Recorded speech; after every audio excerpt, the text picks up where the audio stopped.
It is time to buckle up because the draft chatter is heating up, as today we have a new rumor about the Sixers fielding trade offers for the third overall pick. Is this the right decision, or are they just doing their due diligence? Also, Ace Bailey gave two answers at the Combine that have Sixers fans spiraling. One draft analyst says that Ace Bailey should be the lock at number 3. And lastly, Paul George doubles down on his take about Ace Bailey. We'll get into all of it, but welcome in to Philly Take with RB. I'm RB.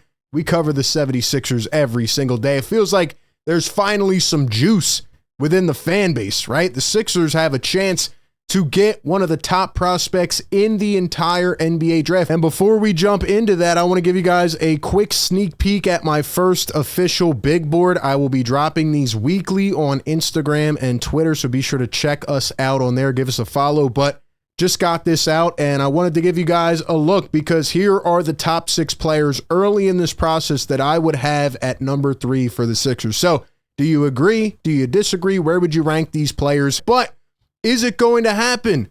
Do you think they should add all field offers for the third pick? Give me your thoughts down below, because we started off with a rumor today coming out from Sam Vecine of The Athletic, and he says, quote, the Sixers will reportedly listen to trade offers for the third overall pick.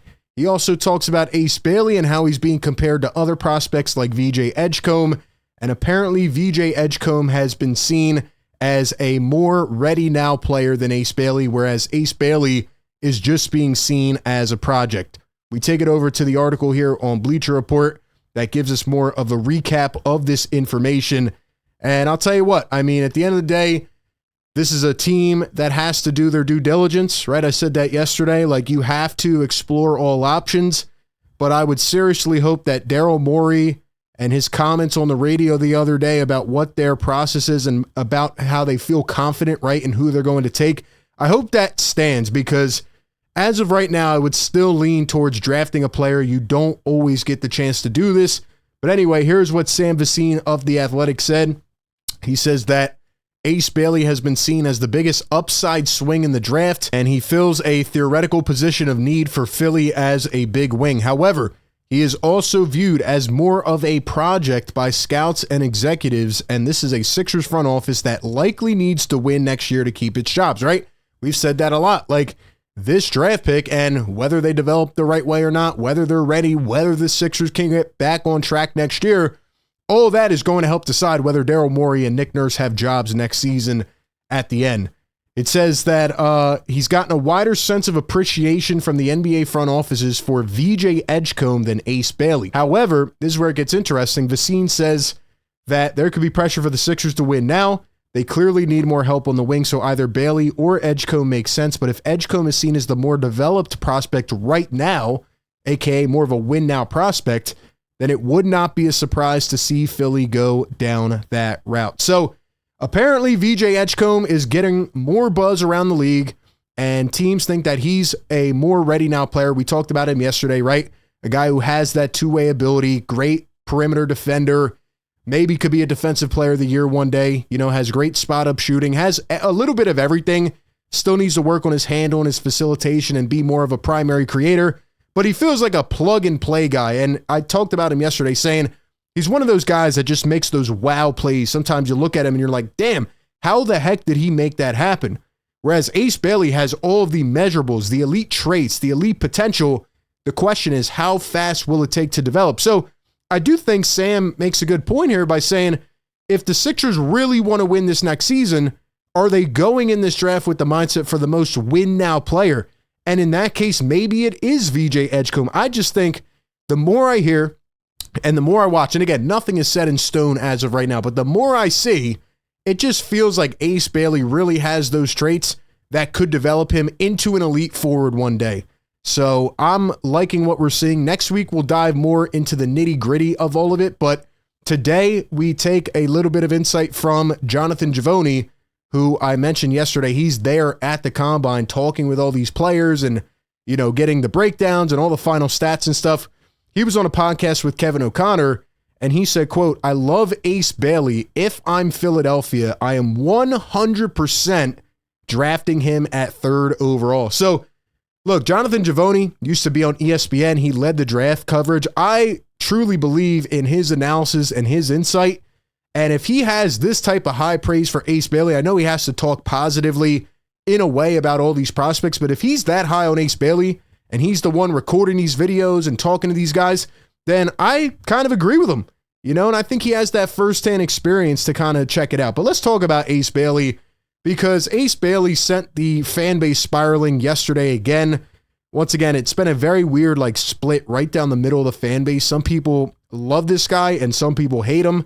I'm in the middle where I want to believe in his potential and I want to let this process play out, no pun intended, and see how things go. But based on what I've seen, based on a few of the games I've watched so far, he seems like a guy who could develop into a really elite talent at the next level if he has the right development. I want to harp on that because sometimes people don't realize it's not just about the prospect, but it's about where you go as well.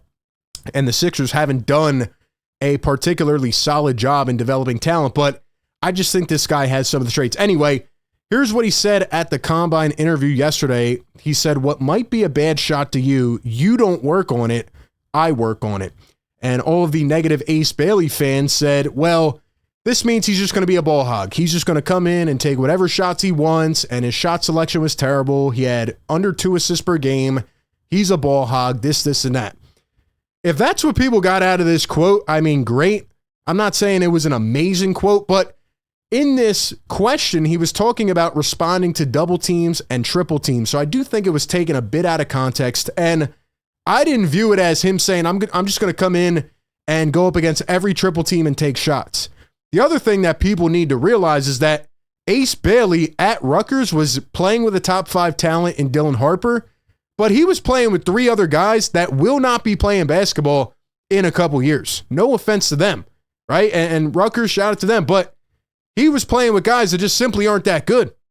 And if we're going to start getting on Ace Bailey and Dylan Harper for some of their flaws, then we also have to maybe go at some of the guys that were in the March Madness tournament, that played on these better teams, that didn't come up big in some games, right? Because they had all this great talent around them. So if you're going to work it one way, you have to at least take it into account the other way as well. And for a guy that's saying, I'm getting in the gym, working as hard as I can, trying to perfect my shot, even if it's a bad shot, I'm trying to practice bad shots and be better at just, making shots anywhere on the floor. I didn't take it as such a negative thing. I mean, we could go the other end of the spectrum where Ben Simmons never worked on his shot for 4 to 5 years. Now we have a guy that actually wants to work on his game and we're mad at him. I just think it was taken a bit out of context and people are just going a little wild. And this quote just came out today. I know people are going to run with this too, but he was asked about his strengths and weaknesses, and he was kind of joking. So I know people need to actually listen to it, to not take it out of context, but they won't. Anyway, he said, I ain't got no weaknesses and I got more than 2 strengths, big dog. So he was half joking, but I love his confidence. I love how enthusiastic this guy is. Every question I've heard to him so far, he's willing to answer. He's willing to give the extra explanation and time. And he sounds like a guy with a high motor. Like he's hungry. He wants to work. He wants to win. And he sounds like he's going to be a dog that stays in the gym, kind of like a Tyrese Maxey. So I like everything I've heard so far. Now, here is a stat from last season at Rutgers. Muhammad puts this on Twitter. He says, defensive plays like this make it hard to overlook Ace Bailey's upside as a wing. Opposing scorers shot 30.8% on jump shots and 40.9% at the rim when guarded by Ace Bailey. So he's an average defender right now. But like I said, he's got the length. He has the wingspan, the standing reach. And he's also been pretty solid as a weak side helper. He's gotten his hand on some blocks. He has that long reach. He can get up. And his rebounds numbers are there. His blocks, his steals, both over 1 last year. I think he has a lot of potential on the defensive side as well. And going back to what I just said, if he comes into Philly and he's not going to have the ball in his hands a lot and he can just be a catch and shoot 3-and-D guy at first as they develop his handle, I think the potential's there for this guy to be really good in the first couple of seasons. Let me know what you think down below. Here are some extended stats that I'm seeing about Ace Bailey. And like I said, we'll do a deeper dive next week. But people are harping on the fact that his 3-point percentage wasn't that good. His percentage at the rim wasn't that good, 61%. And his non-rim 2-point percentage, 46%, is not that good. So, look, I understand He's not the perfect player. All of the players in the draft are prospects. They are not perfect players by any means. So we can look at a stat or a game or whatever from every one of these players and say that's why he's not going to be good at the next level. Again, it comes back to the development. It comes back to what kind of a worker is he? What's his mentality? You know, does he have the measurables, right? There's guys that are amazing in college. They're just too small to play at the next level. So these are all things that I like to take into account. And so far, I think he passes a lot of tests. No, his numbers aren't the best. The percentages aren't great. They're not perfect, but there is a lot of upside there on both sides of the ball. So just be patient. If he is the pick at 3, I would not be mad at all. But there's also a handful of prospects I'd also like at 3. So I'm not closed-minded. Lastly, Paul George doubles down on Ace Bailey's upside. Here's what Podcast Piece said. Big time potential. He has big time talent. He can score from any spot on the floor. He has an isolation game, which you don't see that often in kids that size, that early. He can make plays. He can shoot over top of defenses. He can take advantage of mismatches. He can handle the ball in pick and rolls. He can catch and shoot. He can defend. I've seen him play elite defense on chase down blocks, running guys off threes. So Paul George with a lot of appreciation and a lot of praise for Ace Bailey. This was a stat I saw yesterday. Ace Bailey was the first D1 freshman this past season with multiple 35-point games on the road since Trae Young in 2017. So, hey, that's impressive for a guy that they say can't dribble, right? And PG just talked about all the ways he can beat you and score, and that's without having a really good handle just yet. So imagine if he can develop that and get there. This guy is going to be a stud. I really believe that, and if it's with the 76ers, I will be tremendously happy. But those are just my thoughts. It feels like everybody's doubling down on Ace Bailey right now, or the Sixers could end up trading the pick and moving back. Give me your thoughts down below. What should they do? Appreciate everybody for tapping in. As always, be sure to like, comment, and subscribe, and I'll catch you on the next one. Peace.